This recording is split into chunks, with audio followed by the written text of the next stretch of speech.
coffre rek on passe à l'étape suivante. ok ci boobu la manifestation sax le ancien ministre bi di Pape Malick Ndour yëkkati fa ay kaddu ñu bëri jàpp nag c'est trop mu ngi commencé franchir li nga xam ne moo di barrière bi d'abord nag ngay apprécier ay kaddum yu ma yëkkati ci boobu la manifestation. ñaawlu fu muy yem parce que ñun boo xoolee événement 2021 bi ñu coincé waayam son mentor son leader Macky Sall 2021 événement mars yi ba mu sës nga xam ne fii moom le pouvoir était dans la rue bi Ousmane Sonko génnee lan la wax bàyyi leen ko mu yeggali son mandat loolu la waxoon. et pourtant Macky am na nu mu doon taxawee Macky Sall du fanaan ci palais bi mais dafa bàyyi leen mu yeggali mandat parce que il croit à la République il croit aux lois et règlements nit moom nee na dem par la voie électorale la ñuy jël pouvoir bi te loolu moo am sénégalais yi loolu la ñu wone en 2024 mais moom bu taxawee am fit taxaw ne nañu réunir les forces vives la société pour ñu jël nguur gi installer nu mu tudduti pouvoir de transition ñu wooloo le touriste qui est au Maroc là moom mu ñëw yeggali mandat bi nous on a dit moins que ça on a fait moins que ça et on a passé 6 mois en prison. d'autres 9 mois mais nee na ay waxam dañ ko yàq rek mais waxul loolu. non maa ko déglu. mais waxul nee na waxul loolu moo ko bind. lan la wax. nee na ay waxam la ñu yàq mais waxul mosul wax waxu coup d'état. mais boo ne da ngay jël quelqu'un qui exerce un mandat 5 ans mandat bi jeexagul amul sax 2 ans ferme yow nga taxaw nga ne da ngeen di organiser wu réunir les forces vives boobu noonu ñan lañ des forces spéciales ñan lañ. man dama jàpp sax jour boobu waru woon fanaan këram démb. ah bon il devait pas passer la nuit chez lui. honorable mais nag. ma ne. moom bi muy pare wax loolu noonu dañ ko waroon cueillir foofu yóbbu ko mu naan ñan ñooy force vive yooyu ñan ñooy société ñan ngay wax noonu da ngeen bëgg a jël nguur gi installer la transition kon ñoom est-ce qu'ils n'ont pas un plan pareil parce que souvent.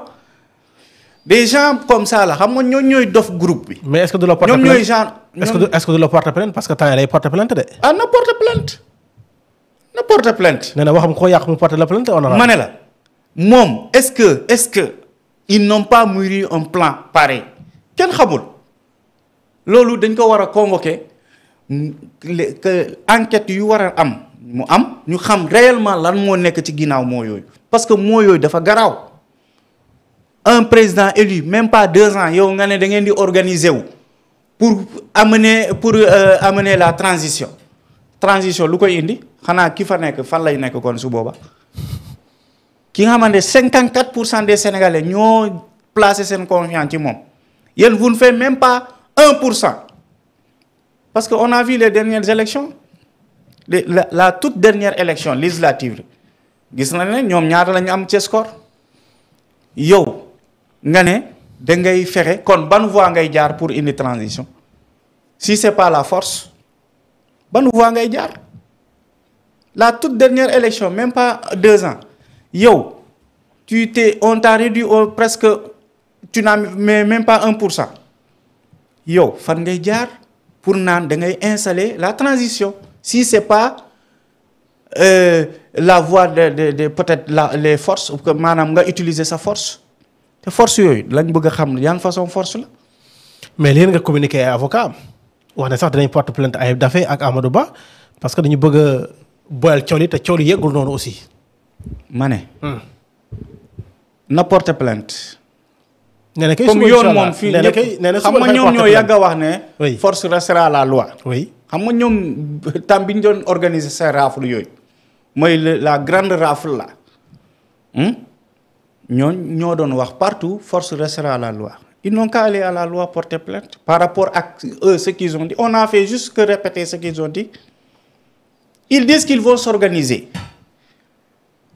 xam nga loolu organisation dafa leer quoi.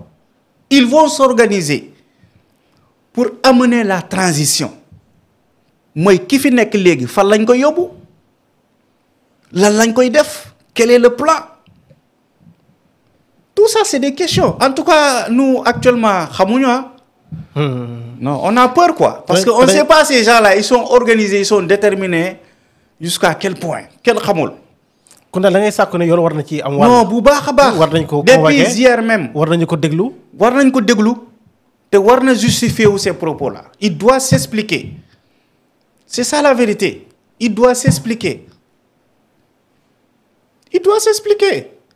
parce que lii il y a des gens ils ont dit moins que ça 2 fois 0 que ça ils ont passé des mois en prison. oui mais contexte bi également bokkul xam nga loolu honorable. ban contexte. contexte bi ñu nekkoon. qu'est-ce qui a changé oui le contexte d'accord naa changé na. parce que ñi fi nekk tey vraiment macha allah. oui. ceux-là qui incarnent le pouvoir aujourd'hui à commencer par le premier ministre le président de la République d'abord le premier ministre et les autres xam nañ ne affaire yi changé na. si c'était au temps du sanguinaire dictateur fekk du ñu niveau bii nii fekk heure bii nii leneen la ñuy wax nit taxaw publiquement devant une foule on va s'organiser imagine temps Macky Sall ñun ñu am organisation marche ñu taxaw ñu ne on va s'organiser pour voilà répéter pour dire ce qu'ils ont dit. mais Sonko a parlé de. doo fa génn Sonko a parlé de Samuel Doe il a parlé de dinañ ko jëlee ak yooyu noonu. ma ne c'est des faits qui sont là aussi. ma ne oui non Sonko xam nga dañoo déplacer ses propos. oui nous on a bien écouté ce qu'il a dit. da doon joxe ay exemples. dafa doon joxe ay exemples waaw dafa doon joxe ay exemples ñi nga xamante ñu ngi fi nekkoon di noot seen askan di def lu leen neex xoolal fu ñu mujjee donc mais kii dafa leer dafa ne dañuy dindi ñii pour indiwaat Macky Sall mu continuer di reyaat sénégalais yi. mais nee na waxam bu leen ko changé moom waxul loolu. mais ñun loolu mais waaw ay avocat nee nañ moom waxul loolu moom ci boppam nee na waxul loolu. ki fi nekkoon. convergence kii fi nekkoon 80 morts. 4 yi dafa tuxal élection ci bakkanam tegu ko fenn 4 sénégalais dee nga bëgg a indiwaat kooku encore pour que mu continuer son travail de tuer des sénégalais loolu c'est inimaginable c'est inacceptable. On va pas l'accepter. mu jàpp ne dañuy mettre une sorte de pression à la justice cadre yëpp apparemment bind nañ ni ku nekk wax na. yan cadre. mais parti bi ñu ci bëri bind nañ ñaawlu cadre yi. di wax sax justice sax da ci war a dugg non je parle de ñu fi nekk actuellement. waaw mais des propos yi ñoo garaaw rek. xam nga lu garaaw moom. bu nit bu ko waxee. force les gens vont réagir. xam nga il n'a pas dit qu'il va tresser les lauriers du président. xam nga waxul da koy diw karité xam nga waxul loolu. dafa ne dañ koy dindi effacer. pour indiwaat ki fi nekkoon di rey sénégalais yi. ma loolu c'est grave quoi. loolu imagine moi hier j'ai failli ne pas dormir je me suis dit que mais ces gens-là est-ce qu'ils sont pas organisés là. dafa nelawoo. non mais c'est grave quoi. honorable nelawal nag. mais avec tout mais ces gens-là déjà ñu ngi nii di xool c'est des opposants milliardaires ils ont tout. oui Waly Diouf Bodiang di faral di ko wax ci ay kàddoom. c'est des opposants milliardaires ils ont tout ils sont prêts à tout. mais vous avez état yéen am ngeen état non. waaw non xam nga état non d'accord. l'état en matière de renseignement et tout vous êtes bien. l'état est l'état d'accord. mais xam nga tamit saay-saay bu am xaalis. saay-saay bu amee xaalis. il peut aller loin. waxuma dina atteindre son objectif à 100% de mais mën na sori. te ñii en tout cas c'est un appel que nous lançons à l'État qu'il soit plus ferme et plus déterminé et beaucoup plus vigilant par rapport à ces gens-là. Parce que ñii ils n'ont pas donné leur dernier mot pare guñu. non commencé guñu sax ñii commencé guñu sax ils n'ont pas dit leur dernier mot te loolu nag état bi dafa war a prendre ses responsabilités xam nga tamit booy jiit booy jiite ñii ils sont pas plus importants que le reste des Sénégalais ils sont pas plus importants kon ñoom nañ jël seen matukaay force reste à la loi loolu mooy lan ku franchir ñu won la ne franchir nga lii la yoon bi wax ñu rappeler la à l'ordre ñu rappeler la à l'ordre c'est aussi simple comme bonjour. ok ñi jàpp mais bàyyi leen ñuy wax lu leen neex def lu leen neex. tenir des propos aussi graves que ça ñuy dem ñuy tranquillement seen kër yi di lekk seen ceebu jën di continuer comme si rien n'a été. oui loolu c'est facile. dañ ko arrêter ça ñu bëri jàpp aussi que ne dafay anticiper dem kasoom parce que l'affaire Pape Abdoulaye Touré est là il a été même convoqué auditionné ci ay ñett ci ay questions. bon peut-être mën na nekk c'est des stratégies aussi comme ni ñu ko waxee rek. bu fekkee dossier boobu il est mêlé dans ça te loolu c'est des faits les gens ont vu Pape Abdoulaye Touré ni ñu ko torturé. loolu moom bu fekkee porté na ko plainte ba tey jii nii procédure bi mu ngi en cours moom bu fekkee xëy na il peut pas se défendre face à ce dossier là mu bëgg a brouiller piste boobu noonu pour créer beneen piste l'un dans l'autre moom na yoon bi def liggéeyam man loolu laa gëm. que ce soit ce dossier là. d'autres dossiers à venir man daal na yoon def liggéeyam ku tooñ ñu ne yaa tooñ ñu sanctionner la à la hauteur ci li nga def sans parti pris sans distinction li ci des nag population bi apprécier. ok juste bi dañu faral di ko ŋàññi surtout sax li fi amoon ci mars 2021 ba février 2024 ñi ciy jëroon gaañu yooyu di sàkku que cette affaire soit tirée au clair justement. waaw non loolu ñun loolu demande la te ñun bokk na ci bokk na ci suñuy engagement. mooy lépp loo xamante dafi xewoon 2021 ba 2024 mu nekk ay nit ñuy ree ñuy yàqal dinañ tirer tout ça au clair. yàlla dogal na sax nag am na dossier yoo xamante ne commencé nañ. di ko càmbar. comme le cas de Pape Abdoulaye Touré. am na des auditions et tout. voilà donc loolu bu weesoo.